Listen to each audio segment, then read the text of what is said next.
దేశ రాజకీయ ముఖచిత్రం మారబోతోంది. ప్రస్తుతం 543 లోక్సభ స్థానాలతో ఉన్న దేశం త్వరలో గరిష్టంగా 850 స్థానాలకు విస్తరించబోతోంది. ఈ మేరకు 131వ రాజ్యాంగ సవరణ బిల్లును కేంద్రం పార్లమెంట్లో ప్రవేశపెట్టనుంది. ఇందుకోసం ఈ నెల 16, 17, 18 తేదీల్లో పార్లమెంటు ప్రత్యేక సమావేశాలు నిర్వహించనున్నారు. నియోజకవర్గాల పునర్విభజన పూర్తయిన తర్వాత చట్టసభల్లో మహిళా రిజర్వేషన్ల ప్రక్రియ కూడా అమల్లోకి రానుంది. దీంతో పార్లమెంట్, రాష్ట్రాల అసెంబ్లీ స్థానాల్లో మహిళలకు 33% సీట్లు కేటాయించనున్నారు. ప్రధానంగా దక్షిణాది రాష్ట్రాలు సీట్ల పెంపు విధానంపై అనేక అనుమానాలు వ్యక్తం చేస్తున్నాయి. జనాభా ప్రాతిపదికన సీట్లు పెంచితే తాము తీవ్రంగా నష్టపోతామని ఆయా రాష్ట్రాల ముఖ్యమంత్రులు, రాజకీయ పార్టీల నేతలు చెబుతున్నారు. దీనికి కేంద్ర ప్రభుత్వం ఎలాంటి అన్యాయం జరగదని నోటిమాటగా చెప్తున్నదే తప్ప తమ అనుమానాలను నివృత్తి చేయడం లేదని ఆవేదన వ్యక్తం చేస్తున్నారు.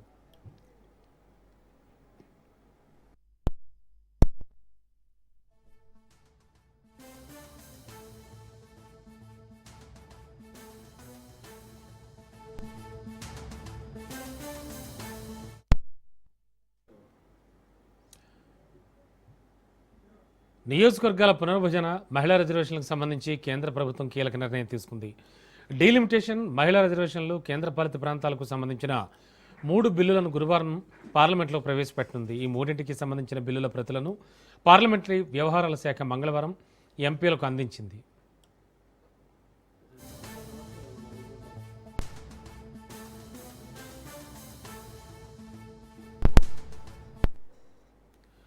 ఇక డీలిమిటేషన్ అంశంపై కేంద్ర ప్రభుత్వం క్లారిటీ ఇచ్చింది. ప్రస్తుతం ఉన్న సీట్లకు 50% వరకు పెంపు ఉంటుందని బిల్లులో స్పష్టంగా పేర్కొన్నట్లు కేంద్రం తెలిపింది. ఈ విషయంలో ప్రజల్లో ఉన్న అనుమానాలకు తెరదించుతూ డీలిమిటేషన్ వల్ల సీట్లు తగ్గుతాయన్న అపోహలు పూర్తిగా తప్పని కేంద్రం స్పష్టం చేసింది.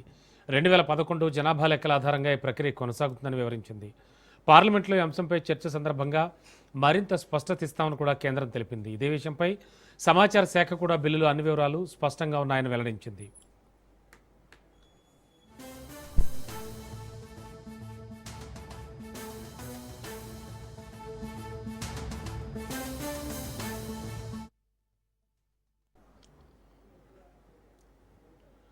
ఇండి కూటమి నేతల కీలక సమావేశం జరిగింది. సమావేశం అనంతరం కాంగ్రెస్ అధ్యక్షుడు కీలక వ్యాఖ్యలు చేశారు.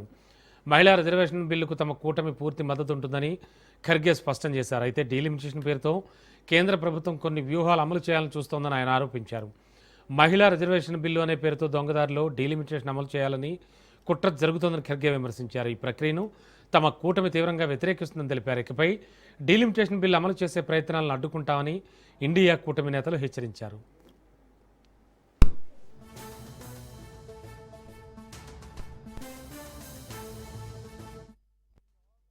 In favor of women's reservation bill, but the way in which they have brought, for that we have got reservations, and it is politically motivated just to trap and suppress the opposition parties.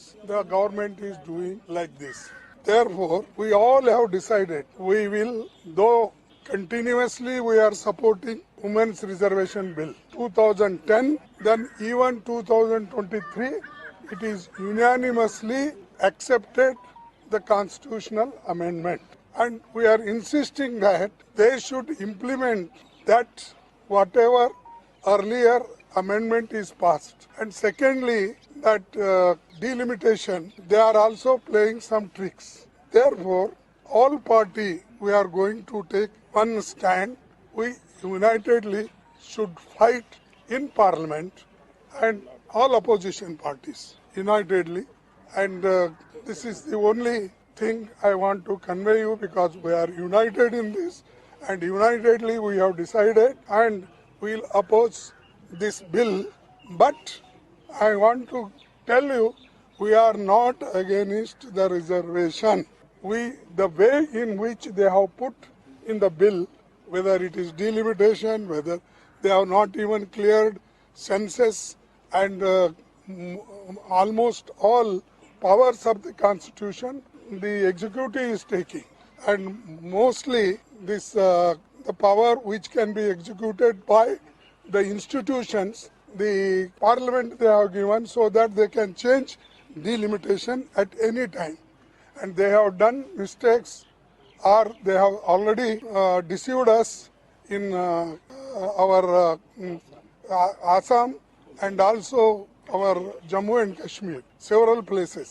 So therefore, we will fight unitedly on that issue. We all are. Welcome back. AP CM camp కార్యాలయంలో NDA భాగస్వామ్య పక్షాల కీలక భేటీ జరిగింది. ఈ సమావేశంలో CM Chandrababu, deputy CM Pawan Kalyan, BJP రాష్ట్ర అధ్యక్షుడు వివిఎస్ మాధవ్, టీడీపీ రాష్ట్ర అధ్యక్షుడు పల్లా శ్రీనివాసరావు పాల్గొన్నారు. పార్లమెంట్లో ప్రవేశపెడుతోన్న నారీ శక్తి వందన్ చట్ట సవరణ బిల్లుపై భేటీలో ప్రధానంగా చర్చ జరిగింది. బిల్లు ఆమోదం పొందిన తర్వాత చేపట్టాల్సిన నారీ శక్తి విజయోత్సవాలు, అలాగే తదుపరి కార్యాచరణపై ఎన్డీఏ నేతలు సమాలోచనలు జరిపారు. మహిళా రిజర్వేషన్ బిల్లుకు మద్దతు ఇవ్వాలని కోరుతూ రాష్ట్రంలోని వివిధ పార్టీల అధ్యక్షులు, ఎంపీలందరికీ ఇప్పటికే సీఎం చంద్రబాబు లేఖలు రాశారు.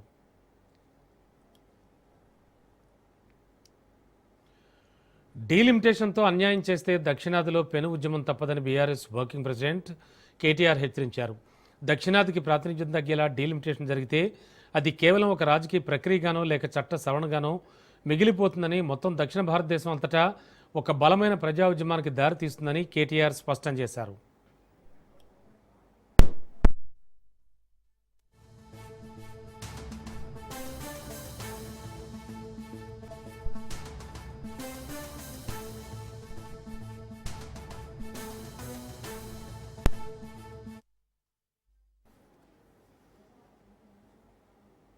సీట్లు పెంచుతున్నామని చెప్పింది. అంటే 110 ఉంటే 179 అవుతుంది, 60 సీట్లు పెరుగుతాయని చెప్పింది. 17 సీట్లు ఉన్నాయి పార్లమెంట్లో, 26 అవుతాయని చెప్పిండ్రు. కానీ బిల్లు పెట్టిండ్రు, రేపటి నుంచి పార్లమెంట్ పెట్టిండ్రు. బిల్లులో మాత్రం 50% ముచ్చట లేనే లేదు. అంటే చెప్పేది ఒకటి, చేసేది ఒకటి. మీరు ఒక్క మాట యాది పెట్టుకోండి, భారతీయ జనతా పార్టీ ఎన్నటికి కూడా తెలంగాణకు మిత్రుడు కాదు. ఆనాడు 2014లో ఆంధ్రప్రదేశ్ పునర్విభజన చట్టంలోనే సీట్లు పెంచుదామనే ఆలోచన ఆ చట్టంలోనే ఉన్నది. కానీ ఆ చట్టాన్ని తుంగలో దొక్కిందే భారతీయ జనతా పార్టీ.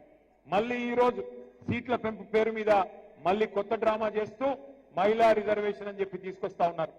మహిళా రిజర్వేషన్ కు మేము అనుకూలమే. మహిళా రిజర్వేషన్ ఖచ్చితంగా సమర్థించిందే కేసీఆర్ గారు, మన పార్టీ. శాసనసభలో, శాసన మండలిలో తీర్మానం చేసి కేసీఆర్ గారి నాయకత్వంలో మహిళలకు ఖచ్చితంగా చట్టసభల్లో 33% ఇవ్వాల్సిందే.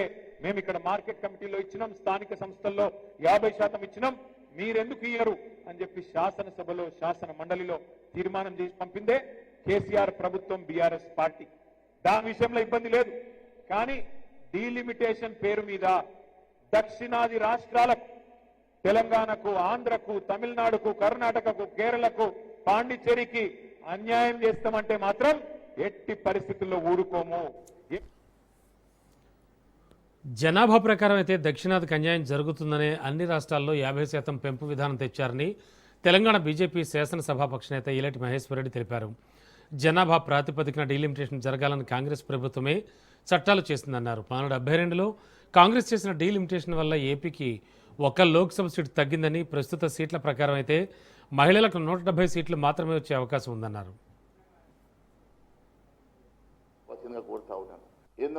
ఏందోనంటే పన్నులు మేము కడితే సీట్లు ఓట్లు అని అంటే అది ఆ విధానము రేవంత్ రెడ్డి గారి విధానము, కాంగ్రెస్ పార్టీ విధానం. నేను గతంలో కూడా చెప్పినా, మీరు ఆర్టీజీఎస్ అంటే Revanth to Gandhi settlement, RTGS అంటే Revanth to Gandhi settlement for your welfare. నీ సీటు కాపాడుకోవడానికి నువ్వు చేసేటువంటి ఆర్టీజీఎస్లు భారతీయ జనతా పార్టీలో ఉండవు. భారతీయ జనతా పార్టీ ఆలోచన విధానంతో ముందుకెళ్ళదు. మరి కాన్స్టిట్యూషన్ ప్రొసీజర్ తెలియకుండా, లా మేకింగ్ ప్రొసీజర్ తెలియకుండా ఇష్టానుసారంగా గాలి మాటలు ఎందుకు మాట్లాడుతూ ఉన్నారో రేవంత్ రెడ్డి గారు. ఈ మధ్య గాలి మోటార్లు ఎక్కువ తిరుగుతూ ఉన్నారు, గాలి మాటలు ఎక్కువ మాట్లాడుతున్నట్టుగా అవపడతా ఉన్నది. మీరు మాట్లాడేటువంటి ఈ రాజ్యాంగబద్ధంగా మీరు మాట్లాడాల్సినటువంటి వ్యక్తి ఈరోజు ఎలాంటి బేస్లెస్ స్టేట్మెంట్స్ ఇవ్వడం వల్ల మీ స్థాయికి అది తగదు. దయచేసి మీరు ఇలాంటి స్టేట్మెంట్స్ ఇచ్చి ప్రజల్ని తప్పుదో పట్టించొద్దు అని చెప్పేసి మేము మిమ్మల్ని విజ్ఞప్తి చేస్తా ఉన్నాం. The article 330 and 332. బీసీ బిల్లుపై కీలక వ్యాఖ్యలు చేశారు రాజ్యసభ సభ్యులు ఆర్ కృష్ణయ్య. పార్లమెంట్లో బీసీ బిల్లు ప్రవేశపెట్టిన తర్వాతే మహిళలకు బీసీ సబ్ కోటా అమలు సాధ్యమవుతుందని స్పష్టం చేశారు. గత 76 ఏళ్లలో ఎటువంటి ప్రభుత్వం కూడా కులగణన చేయలేదని, కానీ కేంద్రంలోని ప్రస్తుత ప్రభుత్వం తొలిసారిగా జనగణనలో కులగణనకు ముందడుగు వేస్తోందన్నారు. చట్టసభల్లో 50% రిజర్వేషన్లు, కేంద్రంలో ప్రత్యేక మంత్రిత్వ శాఖ, విద్య మరియు ఉద్యోగాల్లో రిజర్వేషన్ల పెంపు వంటి కీలక నిర్ణయాలు కూడా వచ్చే అవకాశం ఉందని ఆయన అభిప్రాయపడ్డారు. చట్టసభల్లో పెంచినకు 50% రిజర్వేషన్లు పెట్టాలని కోరడం జరిగింది. బీసీ బిల్లు పెట్టి చట్టసభలో బీసీలకు 50% రిజర్వేషన్ పెడితే ఆటోమేటిక్ గా బీసీ ఉమెన్స్ కు సపోర్ట్ వస్తాయి 50%. బీసీ ఉమెన్స్ కు సపోర్ట్ రావాలంటే పార్లమెంట్ లో బీసీ బిల్లు పెట్టాలి. పెట్టినప్పుడే బీసీ మహిళలకు సపోర్ట్ అవుతుంది. బీసీ బిల్లు లేకుండా బీసీ మహిళలకు సపోర్ట్ రాదు. ఇది టెక్నికల్ అంశం.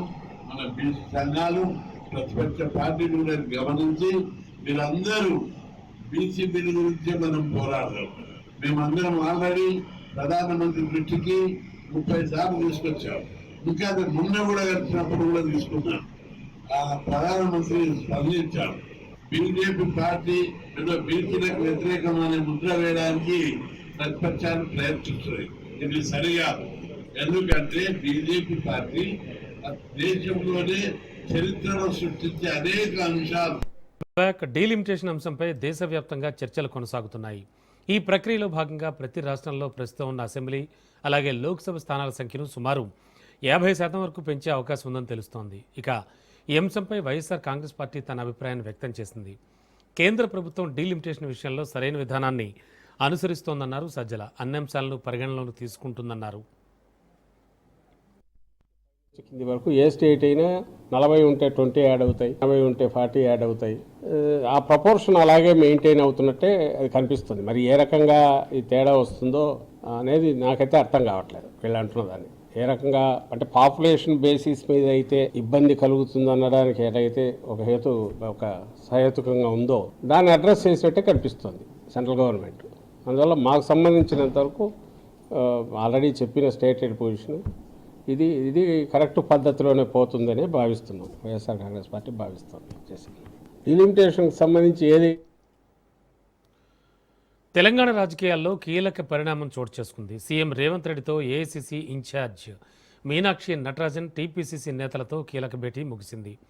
ఈ సమావేశంలో పలు కీలక అంశాలపై చర్చ జరిగినట్లు సమాచారం. ఫెడరేషన్ చైర్మన్ పోస్టుల విషయంలో కొలుక్కొచ్చినట్లుగా తెలుస్తోంది. మరో 2 రోజుల్లో జీవోలు వెలువడే అవకాశం కూడా ఉన్నట్లు సమాచారం. టీపీసీసీ వర్కింగ్ ప్రెసిడెంట్లు, కార్యదర్శులు మరియు ఇతర ఆర్గనైజేషన్ పోస్టుల భర్తీపై నాయకులు చర్చించారు. మండల కమిటీలు, బూత్ లెవెల్ ఏజెంట్లు, బిఎల్ఏల నియామకాలపై కూడా ప్రత్యేకంగా దృష్టి సారించినట్లు తెలుస్తోంది.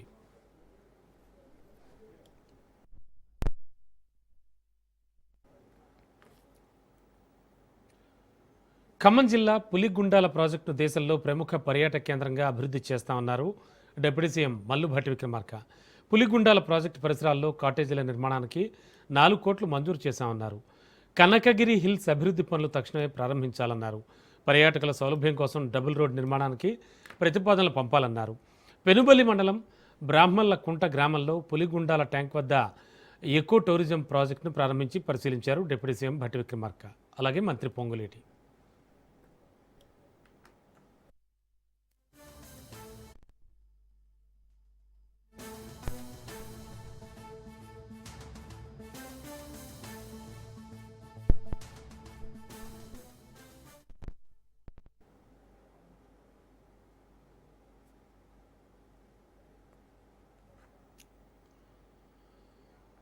మాజీ మంత్రి జీవన్ రెడ్డి కీలక వ్యాఖ్యలు చేశారు. కాంగ్రెస్ పార్టీ అధికారంలోకి వచ్చినప్పటికీ కార్యకర్తలకు తగిన ఫలాలు అందడం లేదని ఆవేదన వ్యక్తం చేశారు. పార్టీ కార్యకర్తల హక్కులను కాపాడలేకపోయానని భావోద్వేగానికి లోనయ్యారు. తనకు మానసిక క్షోభ కలుగుతోందని వ్యాఖ్యానించారు. అధికార పార్టీ అండదండలు కొంతమందికే పరిమితమవుతున్నాయని, తాను అనుభవించాల్సిన ప్రాధాన్యం ఇతరులు పొందుతున్నారని ఆయన అసంతృప్తి వ్యక్తం చేశారు. ఎవరైతే ఆధిపత్యంతో కాంగ్రెస్ పార్టీ కార్యకర్తలను అన్నాడు అనగదొక్కే ప్రయత్నం చేసిండో ఆయన కాజేయని పరిస్థితి ఎవరైనా భరిస్తారు. నాకు కూడా విధి లేని పరిస్థితి అని చెప్పంటున్నాను. ఒకవైపు ఏదైతుందో కార్యకర్తల హక్కులను కాపాడలేకపోయినా నాకు మానసిక క్షోభ, నేను అనుభవించాల్సినటువంటి ఒక అధికార పార్టీ అండదండలు ఏదైతుందో వేరెవడు వచ్చి కాజేస్తుంటే ఎవరు కూడా సహించలేమని చెప్పండి. సరే 20 మాసాలు ఓపిక పెట్టిన చివరికి ఏదైతుందో మొన్నటి మున్సిపల్ ఎన్నికలు దానికి పరాకాష్ఠకు చేరుకున్నది. మరి రేపు బీఆర్ఎస్ ప్రభుత్వం అధికారానికి వస్తే ఈ హక్కులు ఎవరు పొందాలి అంటున్న ఫలాలు ఎవరు పొందాలి? మరి ఎవరైతే కేసీఆర్ నాయకత్వాన్ని తిరిగి బలోపేతం చేసి రాష్ట్రంలో కేసీఆర్ గారు తిరిగి అధికారం రావటానికి ఎవరైతే కృషి చేసిండ్రో వారు ఆ ఫలాలు పొందాలి. అట్లా కాక ఎవడొస్తే చూసుకుంటామా? మన మున్సిపల్ ఎన్నికలు అదే జరిగింది. నిజమైన పదవుల కాంక్ష వరకు ఉన్నట్టయితే ఓపిక పడదు కావచ్చు, కానీ పదవి కంటే ఏదైతుందో ఆత్మ అభిమానం ముఖ్యమని చెప్పంటాను. నా ఆత్మ అభిమానాన్ని కోల్పోయినప్పుడు, నీ ఆత్మ గౌరవాన్ని పొందలేకపోయినప్పుడు నీ పదవి అంటే పదవి మన సమయానుగుణంగా స్పందిస్తేనే మనకు ఆ గౌరవం దక్కుద్దని చెప్పంటుంది. 2 సంవత్సరాలు ఇంకా ప్రభుత్వ కాల పరిమితి ఉండి కూడా మన పదవులు ముఖ్యం కాదు, ఇక ప్రజల పక్షం నిలబడాలి మనం అని చెప్పిన భావంతో నేను బయటకు రావడము, అందుకే మనం గౌరవిస్తాం. గురువారం ఏపీలో సెన్సెస్ 2027 ప్రక్రియ ప్రారంభించనున్నట్లుగా ఏపీ జనగణన అధికారి జె నివాస్ స్పష్టం చేశారు. కేంద్ర రాష్ట్ర ప్రణాళికలకు సెన్సెస్ ప్రామాణికమని తెలిపారు. ప్రస్తుతం జరిగేది 16వ సెన్సెస్ అని తెలిపారు. స్వాతంత్రం వచ్చిన తర్వాత 8వ సెన్సెస్ అని నివాస్ వివరించారు. ఈ ప్రక్రియకు ప్రజలు పూర్తిగా సహకరించాలని కోరారు. ఎన్యూమరేటర్లకు అవసరమైన వివరాలు తప్పకుండా అందించాలంటూ ఇంటి నెంబర్లు నమోదు చేసే ప్రక్రియకు ఎటువంటి అడ్డంకులు పెట్టొద్దని తేల్చి చెప్పారు. సెన్సెస్ సమాచారం ప్రభుత్వ పథకాలకి కీలక ఆధారమని నివాస్ చెప్పారు. సెన్సెస్కు అడ్డంకులు కల్పిస్తే క్రిమినల్ చర్యలు తప్పవని హెచ్చరించారు.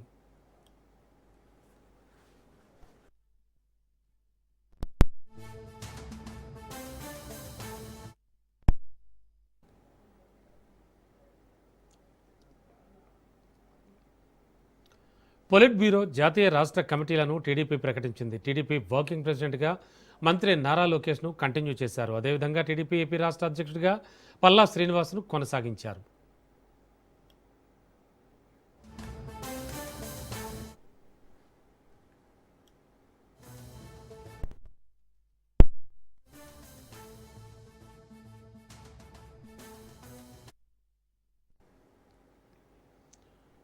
ఏపీలో కూటమి ప్రభుత్వంపై వైసీపీ అధినేత జగన్ విరుచుకుపడ్డారు. జువ్వలదిన్నె ఫిషింగ్ హార్బర్ విషయంలో మత్స్యకారులకు తీరని అన్యాయం జరుగుతోందన్నారు.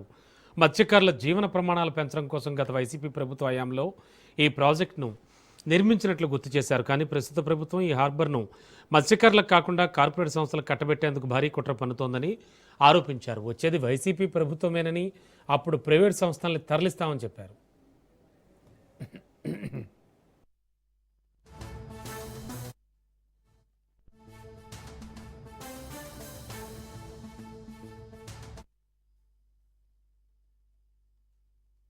ఇంకా అన్నిటికన్నా దారుణం ఏమిటో తెలుసా?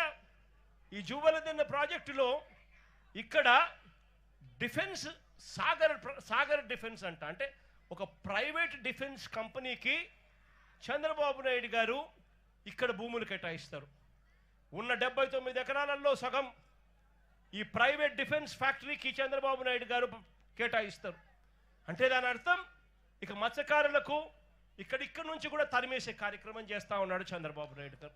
ధర్మమేనా, న్యాయమేనా అని అడుగుతా ఉన్నా ఇదే మనిషి చంద్రబాబు నాయుడు గారిని. మత్స్యకారుల కోసం ఫిషింగ్ హార్బర్లు జగన్ నిర్మిస్తే నువ్వు చేస్తా ఉన్నది ఏందయ్యా? దీన్ని కూడా దోచుకునే కార్యక్రమం చేస్తా ఉన్నావు ప్రైవేట్ వాళ్ళకి ఇచ్చి. ప్రైవేట్ వాళ్ళకి నువ్వు ఇవ్వాలి అనుకుంటే పక్కన కృష్ణపట్నం పోర్ట్ ఉంది, ఆ పోర్ట్లో కావాలంటే దండిగా ల్యాండ్ ఉంది, అక్కడ కావాలంటే వాళ్ళకి ఇచ్చుకోవచ్చు. కానీ ఇక్కడ మత్స్యకారులను పొట్టగొట్టడం ఎందుకు చంద్రబాబు అని చెప్పి చంద్రబాబు నాయుడు గారిని అడుగుతా ఉన్నా గట్టిగా. చంద్రబాబు నాయుడు గారిని గట్టిగా వార్నింగ్ కూడా ఇస్తా ఉన్నా. కళ్ళు మూసి తెరిచేసరికే మరో 3 ఏళ్ళు అయిపోతుంది. వచ్చేది వైఎస్ఆర్సీపీ ప్రభుత్వమే.